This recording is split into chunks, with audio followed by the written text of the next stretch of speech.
Not to mention, you think about what a horrible business plan it would be if a doctor actually cured patients. There'd be no refills, right? I don't need to see you anymore. Kyle, how did you find carnivore?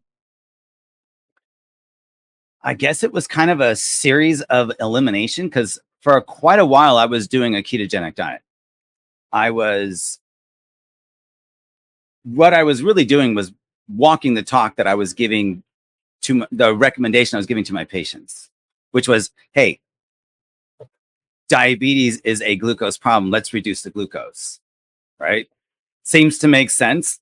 Ketogenic diet does just that. And so for myself, it was always like, okay, how can I help my patients understand the diet the best? And so I was doing keto, and yeah, it was a salad every day. It was a salad every day. And I thought so many of my GI problems were normal.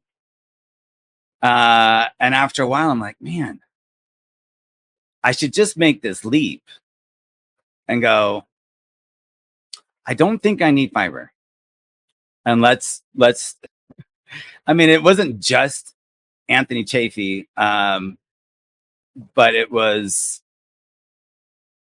it made more sense to me since I almost felt like I was allergic to fiber, where like I thought it was normal to be really fast. I mean, we could sit down for dinner, have a salad, and I'm already in the bathroom before the entrees come.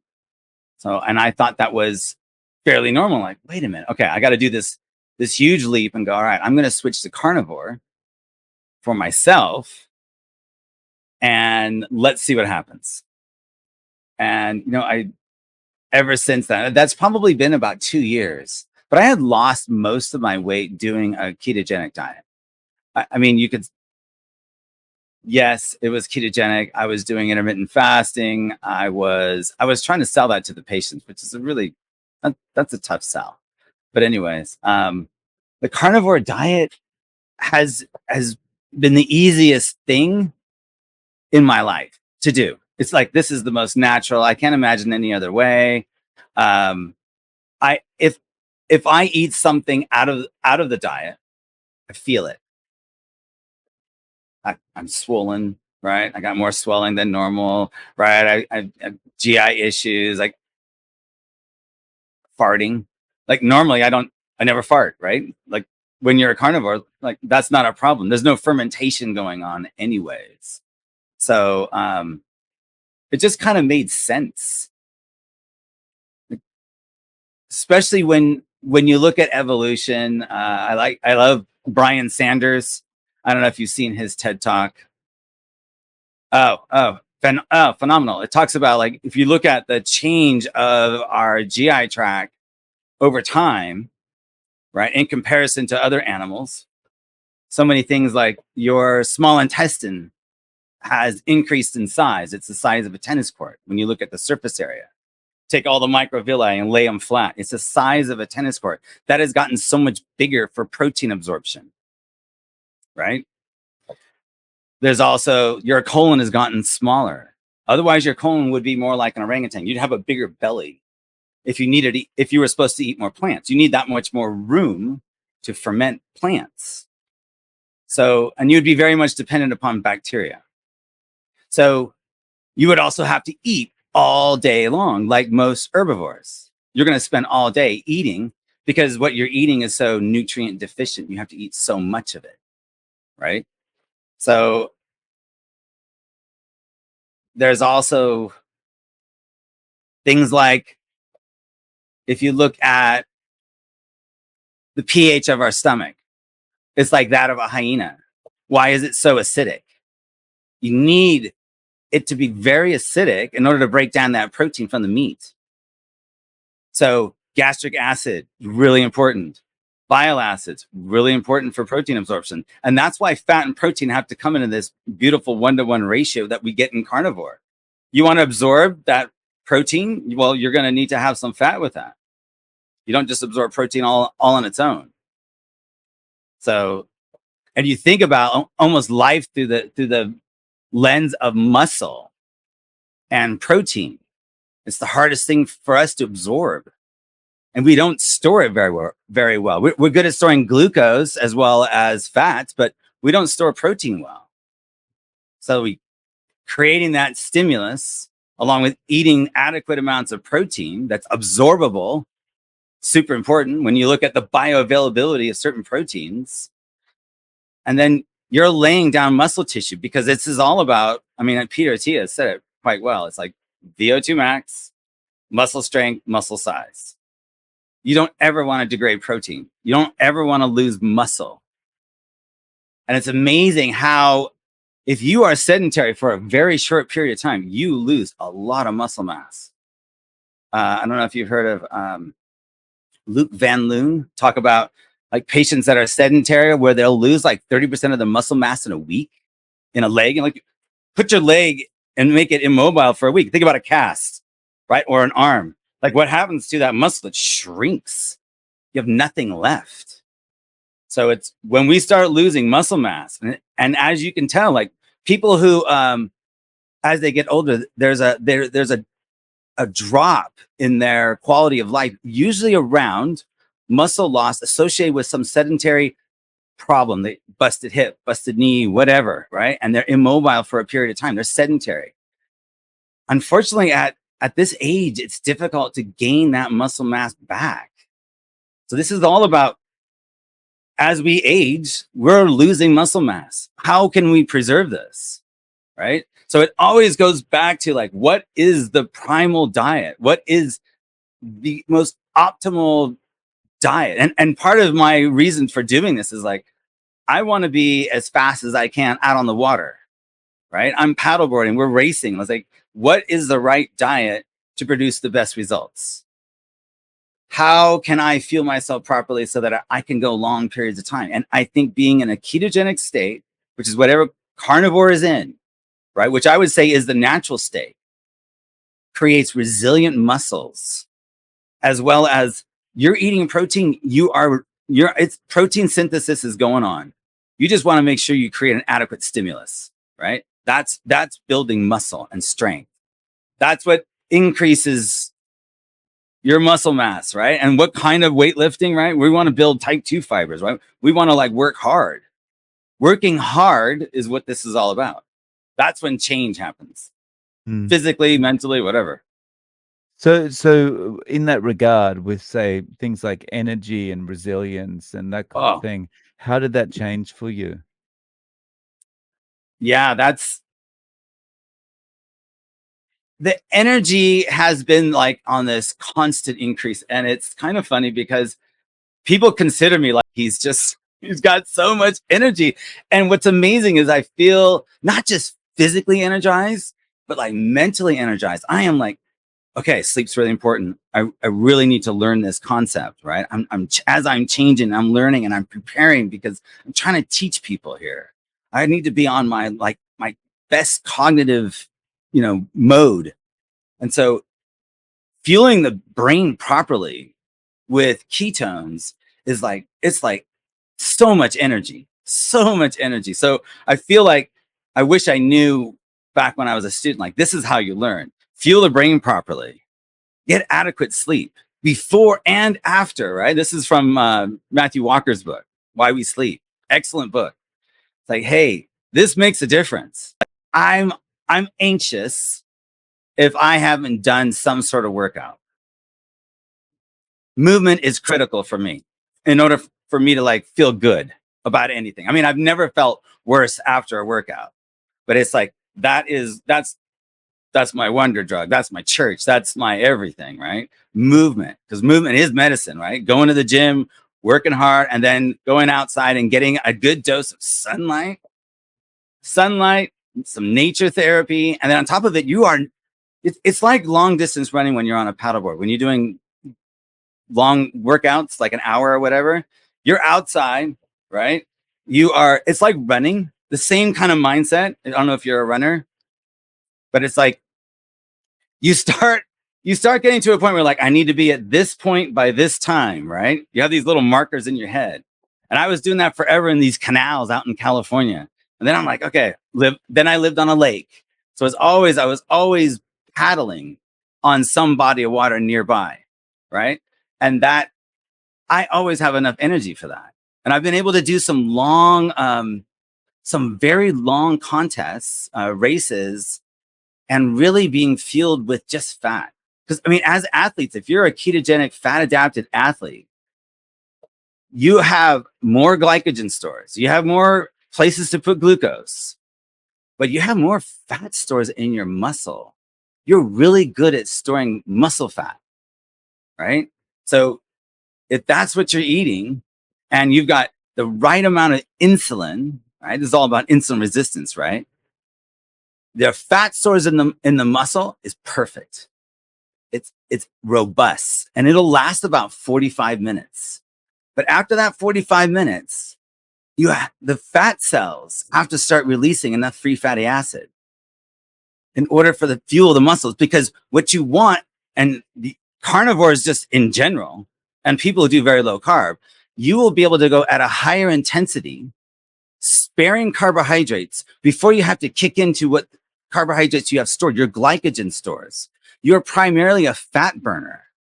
So you should be able to go long periods of time without the goo, without constantly dosing yourself with carbohydrates. Because that's what I find very frequently in the athletic world is, nope, I need my carbs to be explosive. Really?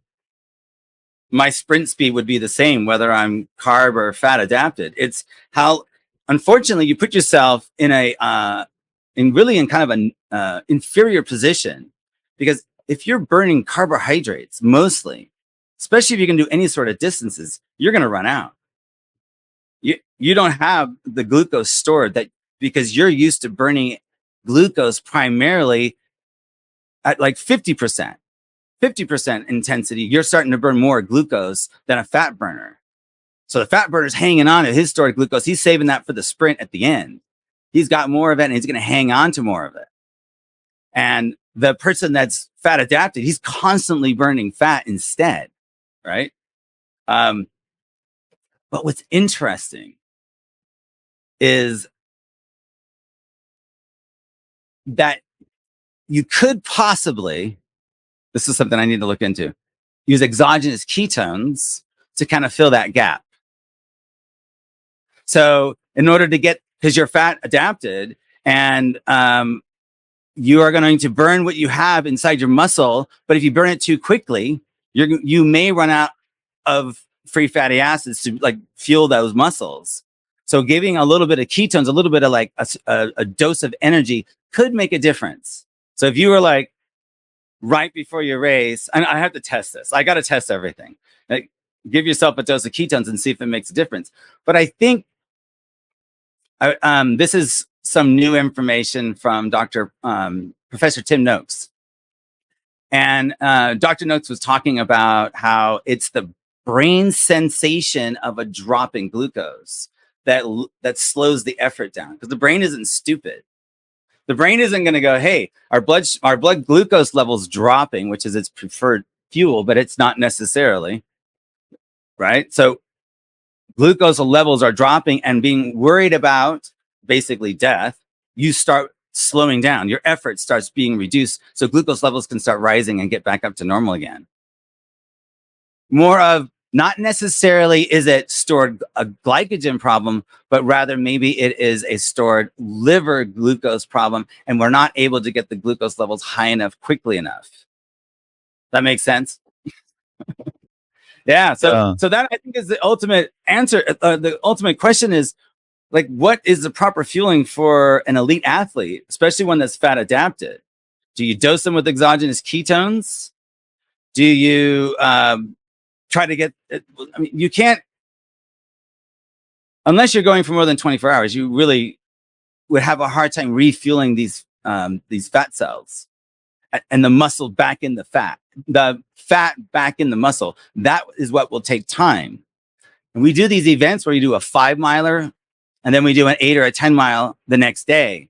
And you don't have adequate time to refuel the muscle's fat stores, not necessarily glucose stores. The glucose stores will suck up right away because they exercise increase that insulin sensitivity. So you can exercise, hit a bunch of carbohydrates, and you'll hardly register with the glucometer, right? With one of those CGMs, continuous glucose monitor. Yeah, it's fascinating stuff. For you, how long have you been strictly carnivore, and how are you eating day to day? I've been doing carnivore for the last 2 years. And part of the reason that I did switch from doing a ketogenic diet, not only was the whole fiber issue, but it was like, how am I going to get my protein goals? How can I get my protein goals instead of having fiber in my gut? It would be probably better for me to have some protein. So that's why switching to meat, all meat, was actually fairly easy. It wasn't like, hey, I read in a book, this is like, it makes sense. I was pretty much eating mostly that anyways. I would have some nuts and seeds, but very rarely would I would eat some fruit like watermelon during race season because it's hecka cold and it I really don't eat any carbohydrates. It's almost like I've had it in my head for so long that's like that's not food. I know what that does. So when I look at food, I know the carbohydrate content, but more importantly, I know what it's going to do to me. So I use a CGM, a continuous glucose monitor. And what I'm looking at is my reaction to the food.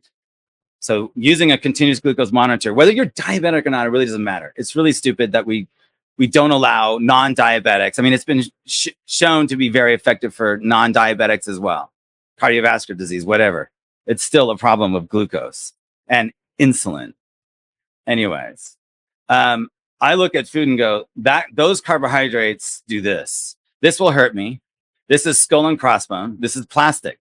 But also, like, my life as a, I mean, I re-identify myself as a diabetes educator. There is no way I'm going to be like, hey, at work, I'm just stuffing donuts when people aren't looking. It's like, you can't do that, right? It's, your message is lost. You have to walk the talk. The only way that you're ever going to be passionate about something is if that's what you're doing. So that's why I was like, this pretty much eating carnivore anyways. I will have to say though, Dr. Dr. Chafee, I've met him once. I can't wait to meet him again. But anyways, very inspirational, especially when his talk about, plants are trying to kill us. And that has sent me down another road, another rabbit hole. So it's fun. Knowing that you don't need fiber, right? You don't need fiber is a big issue. These are the most common things so I approach everybody and I will hang out at a park with my van that says unscripted pharmacist on it. And I will like literally talk to people as they come by and I'll say, hey, let me give you 5 reasons why carnivore is the best diet. Here we go. So it's interesting because that's how I met your guest, Jason. Jason and I met at the park. He's a carnivore as well. Anyways, I will go up to anyone and convince them this is the right diet. This makes sense for all these reasons, right? There's so many different reasons as to why. Like, how do you want your stools? Soft and gelatinous. What kind of food is that? Okay, well, it seems to make sense, right? Protein's my issue, especially as we get older. These guidelines for proteins are way off. Trying to get 150 grams of protein every day is almost a struggle. I'm eating a lot of eggs. I'm eating a lot of meat. I'm eating a lot of steak, right? It's not the easiest thing in the world because it's almost like you almost have to force yourself. But that's how that's how I have found that you will get the muscle gains. You almost have to really increase. And it's not about, oh, I need those carbs to be explosive. I really, anyways, typical day of eating. Gosh, I never think much of this because it's just so natural. It's like, if I can get an omelet, I'm after an omelet. Omelet, let's go. As many eggs as I can get in the morning, like 5 eggs and probably some steak.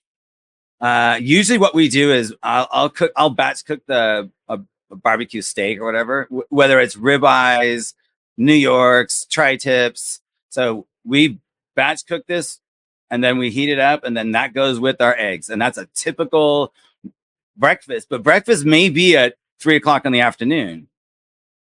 It just depends. It doesn't, the time schedule in which I eat it can vary, but it can also be based on what my needs are from the previous day. Right? Do I need to hit the proteins early? Right? Did I have a late workout? Did it, like how? So it's all about getting the protein goals. That's to me, that's everything. So I'm eating a ton of eggs, and getting the good eggs is always a struggle. But we're having steak on a regular basis, which is nice. So beyond that, I mean, we may not even have dinner. Dinner may not be much at all. So it could be just a bunch of burger patties with a couple eggs, right? So it's barbecue pretty much every day, whether it was a batch cooked meal or if it was something that we just threw on that day. So it's, you know what?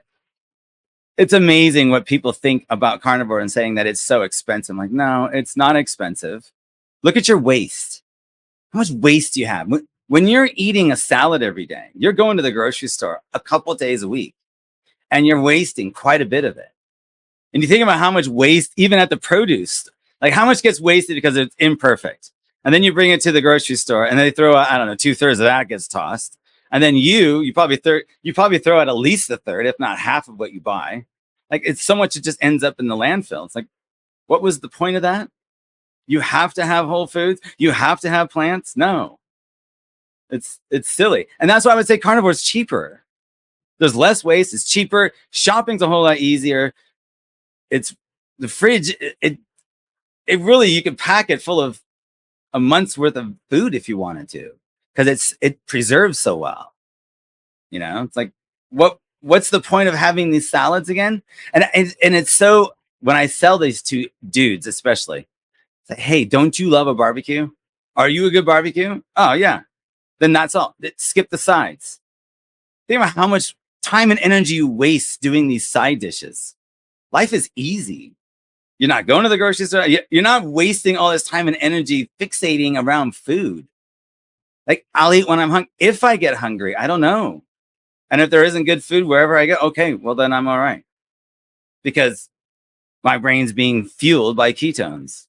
Can you talk a little bit about the unscripted pharmacist? And you mentioned going to parks and just talking to people, but like as a pharmacist, talking to people about this kind of thing, aren't you putting yourself out of work? Yeah.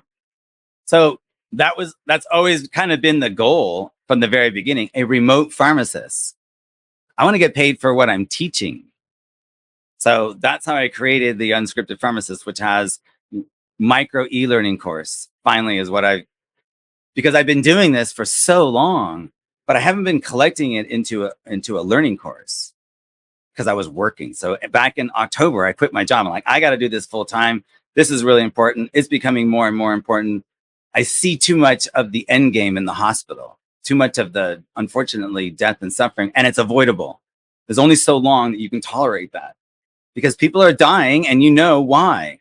Nobody ever asks the patient, what are you eating? They always ask me, what recreational drugs are you smoking, right? So I, as a pharmacist, are definitely tied to drugs. And that's not something that I feel comfortable with. I don't feel that unless it's an acute situation, that these drugs for chronic disease are ever really useful because you're not solving the problem at the root cause. Doctors don't get paid to ask why. Not to mention, you think about what a horrible business plan it would be if a doctor actually cured patients. There'd be no refills, right? I don't need to see you anymore. So the sick care system is really hard to sit back and watch. But what's crazy about it is that we've all been duped. They've been duped. Nothing in our education ever said anything about insulin. And that's the typical response I get with doctors. Do you realize that these patients, 90% of our patients in our hospital here, have insulin resistance? Have you ever measured insulin? They never mentioned insulin. Never mentioned insulin med school, never mentioned insulin. And it came in a vial. And you had to know the pharmacokinetics of it, right? Insulin was not a hormone, an anabolic hormone in our heads. They don't purposely leave that out of the curriculum. They purposely leave you pretty much without any sort of nutritional training. But when you get that nutritional training, it's the physics problems: calories in, calories out. How many how many grams of carbs? How many calories? Like it's how much saturated fat. It was worthless, right? I mean, the curriculum and the dogma is just absolutely worthless. But I would have to say what sent me down this path was really like ignoring the guidelines and going, wait a minute, there's conflicts of interest here. And we need to take these conflicts of interest very seriously. When Sarah said, ignore the guidelines, I went and started looking through the people that wrote those guidelines, who was on that committee. And you can go to open payments. I think it's .gov, CMS, but what it is a way of looking up your doctor's financial, basically income from a pharmaceutical company. And it will be an honorarium. It could be, oh, you're a thought leader, you were a lecturer, your institution got a bunch of money, and it'll go back, I think, to like 2018. And you can look at who are these doctors and what are they, how much did they get from who? And just start adding up all the money and looking how many people that are sitting on this committee, especially the chief and editor.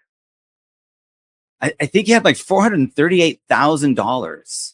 And I'm like, there's just no way. There's no way that these guidelines can't be conflicted. Don't tell me you're acting in the best interest of the patient. You're acting in the best interest of your own pocketbook. I think one of them recently was Fatima Stanford on 60 Minutes saying that obesity is a genetic disease. She took $34,000 from Novo Nordisk the previous year. Really? And you're going to be sitting on the guidelines panel for the 2020. Nice. Yeah. So it's, I didn't want to continue as part of that system that was pro-drug.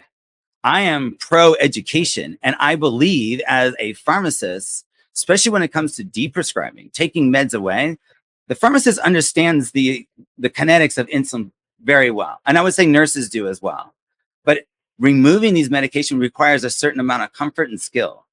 So deprescribing, which is where the name comes from, is the unscripted pharmacist. I want you off your meds, right? That is something that I think requires the right kind of tools and technology that I think, I know Peter Attia calls it, medicine 3.0, but it's like, it's definitely a higher level of medicine where you have a lot more data.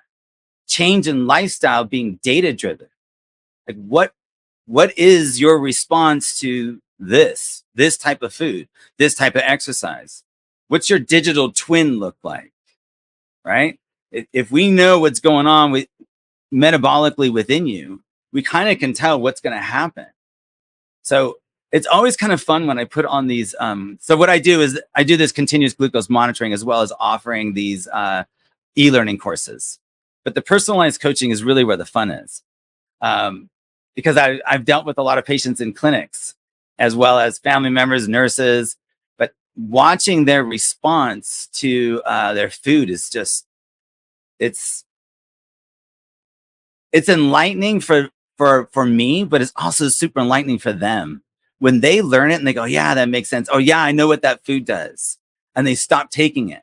Or just simple things like, oh, I had a burger. Okay. And then the next time I had a burger without the bun. See the difference? We can side by side this, right? It's all about education. How can you optimize your glucose level? Essentially what we're doing. How can you optimize lifestyle based on your feedback to get you off of your medications, right? And get your metabolic dysfunction fixed. But it's not drugs. Like the best thing to do is just, okay, let's just stop taking them and see where you are, right? Because how do you know how they do without the insulin? Because I will tell you this about insulin. Oh my gosh, that dose always goes up. When you start a patient on insulin, their dose doesn't stay at that 5 years down the road. They put on more weight and the dose always goes up. And every single study you'll find the exact same thing. Their body weight goes up and they have more hypoglycemic events. They have a loaded gun and we give them 8 hours of education. That's it. That is not enough time. That's how I started as a diabetes educator. I'm like, everybody gets 8 hours. So I taught the class. And then afterwards, they're like, well, when's the next class? I'm like, well, we're done. The curriculum is over. Like, we'll be back next week. I'm like, okay. I guess I'm teaching, right? I'm going to teach for free. So I just started researching. I can't let my group down. I can't let my diabetes support group down. So it pushed me into learning. It pushed me into this constant, what's optimal for these people? What would be the best advice ever? And it's amazing how well they fed off of each other, how well that it's really my passion comes from patient results. When they come back to the pharmacy window and they go, man, my doctor said whatever I did, just keep it up, just keep doing it. My triglycerides dropped. Yes, they dropped. They always drop. They drop like a rock. It's so fun to watch. My HDL has come up. I'm 20 pounds lighter. Here, see, look. The feedback that I got from the classes, from the advice that I was giving, it was phenomenal. It was like transformative. I'm like, I got to keep doing this. I cannot stop learning about this because I need to help more people. And that has fueled me from the very beginning. It's like, this is the best feeling, like really as a human being that I could possibly have. Because the advice, go ahead. So I just wanted, like, do you not get pushback from doctors? Do you not get complaints from people saying, I want them to take this drug and you're trying to get them off this drug? That's, we can't work like this. Right. So for a while I was doing a diabetes clinic. So I had many patients through this diabetes clinic, and my role was just educator. So I would go into these rooms and I would do like a 20-minute rant. And I would try to convince them that they didn't need carbohydrates, that the amount of carbohydrates they needed to sustain their life was 0. And if I could convince them, and if they had a will to live and a reason to be alive, and they were somewhere on that, hey, I'm willing to change. I'm like a 9 out of 10 here, right? Not I have to change. It's more like I get to change. I want to change. I will take those every day. Motivated patients, oh, amazing. And their A1C will drop. I've seen 14 to 6 in 3 months. I mean, their blood sugar drops so fast that you can't have them on those medications. It would be incredibly dangerous. So that's why there is this, if you're on insulin, we're going to have to really watch you very closely. We don't want you to bottom out. Because if you take your normal dose of insulin, because this is like a prescription strength dietary recommendation. It's if you take your insulin and you're going to do a low carb diet like the next day and you're going to do full dose, you could be in the 40s next day. I mean, you could be very low, dangerously low.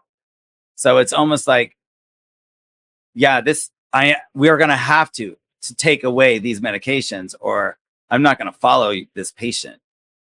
Don't tell them to eat a ketogenic diet and still take these meds because it's too dangerous. So I have to get authorization from the physicians or say, hey, I want them off of this. Is that going to be something you're going to be okay with? That we'll be doing dosage modification on diabetes medication, and it will be removal, like what Verta Health is doing. But as far as the physician is okay with that. Well, that was part of the clinic. That was the deal. And then they hired a vegetarian dietitian, and then I said, I'm out. Because you can't have patients learning one diet compared to another diet, right? it doesn't work. It's going to confuse the patients. And that's when I was like, it's time for me to do my own thing. So, I will tell you this. I work with a physician that she defended me in front of a dietitian. And he's like, no, the ketogenic diet is not sustainable. This is not a good idea. Their LDL is going to go up. Their cholesterol is going to go up. She goes, well, you know what? I recommend Kyle because he produces results. His patients lose weight, and a lot of weight. And his advice does work. I've seen it firsthand. So yeah, I was at the point where I wasn't supposed to go into the rooms and talk about food, but it's almost impossible. So yeah, at my institution, I was like, you'll get fired, Kyle, if you go into a patient's room and talk about food. Well, what am I going to do here? I'm not helping anybody. That's where I need to be. That's where I will have the greatest impact. So there's been some amazing connections through the diabetes clinic support group, and now it's doing my own thing. And yes, writing a lot of content, writing a lot of e-learning courses that it's been fun to like regurgitate all this stuff that I've learned over the years. And I've amassed a lot of material, and the goal is to make it micro learning, like small little doses. Right. And then on top of it, it's like, it needs to be in every format that people can understand. It needs to be simplified. These are complex biochemical processes that goes on inside our body. I mean, understanding hormones is very confusing. I get it. Let's make it as simple as possible for anybody, and in small doses, because I believe it's learning. Patient education is what really moves the needle towards better outcomes. And I don't know how this is going to pan out in the long run.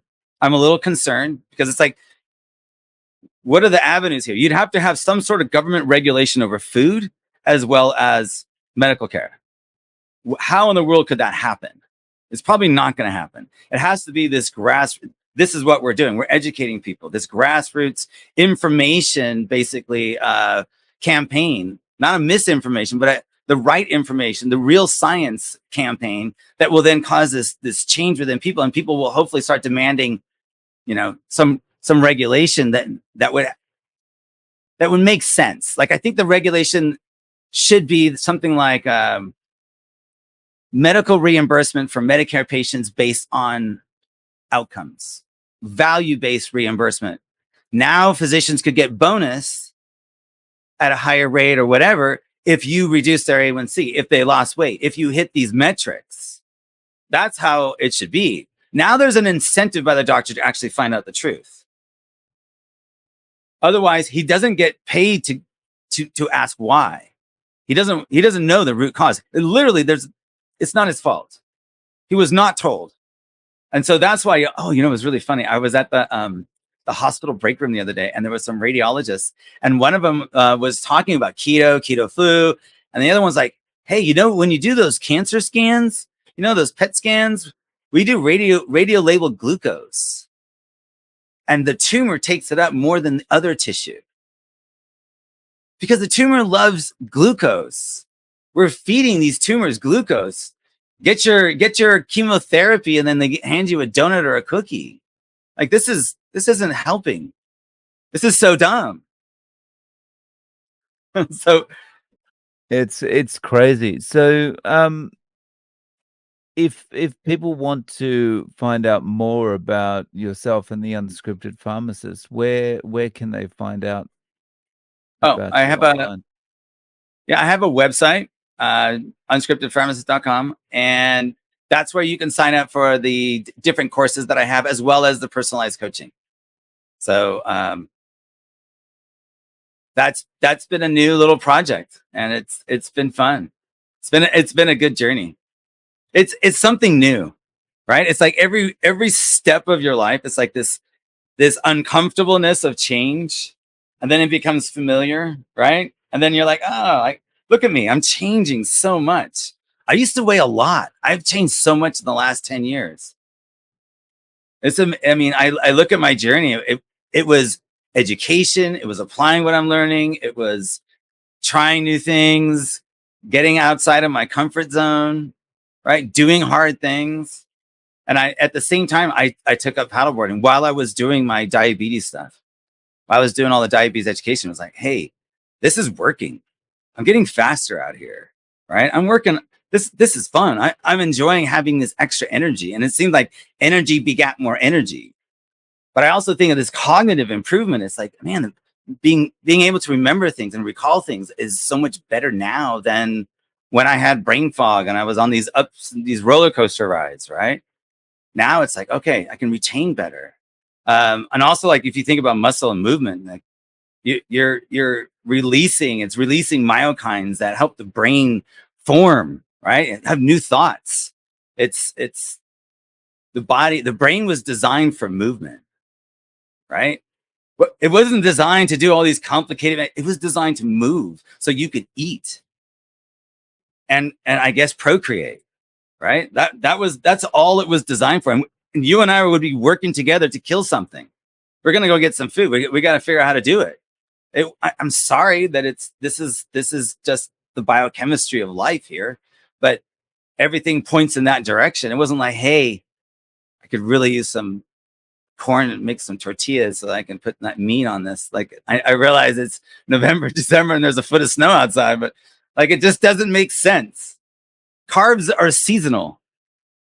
This is a really unusual part of our diet. It should never be part of our diet.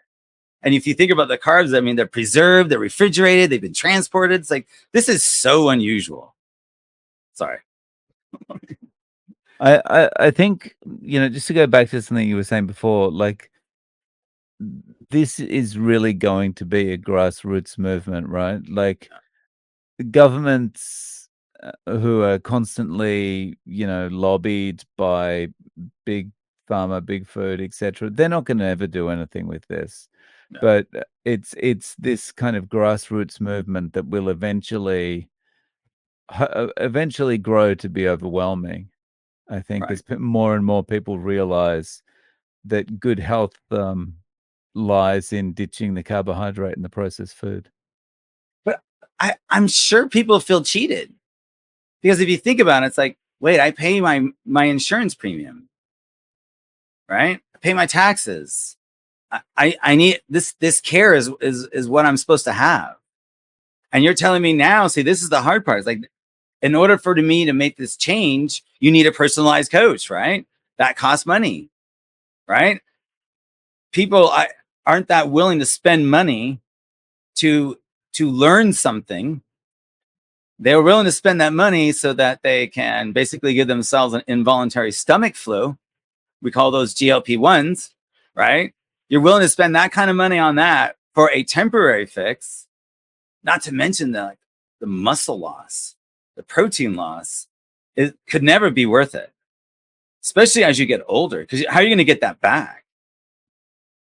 The GLP-1s cause a significant loss in muscle mass. This is life, I think, is really dependent upon how much muscle you have. Yeah. I want I to think preserve that. I think the problem is though that with something like these GLP-1s, like the muscle loss and the temporary nature and whatever, that's not talked about enough by the people who are basically promoting it, which are, the Novo Nordisks and whatever, but also the government and people like Fatima Stanford and Right.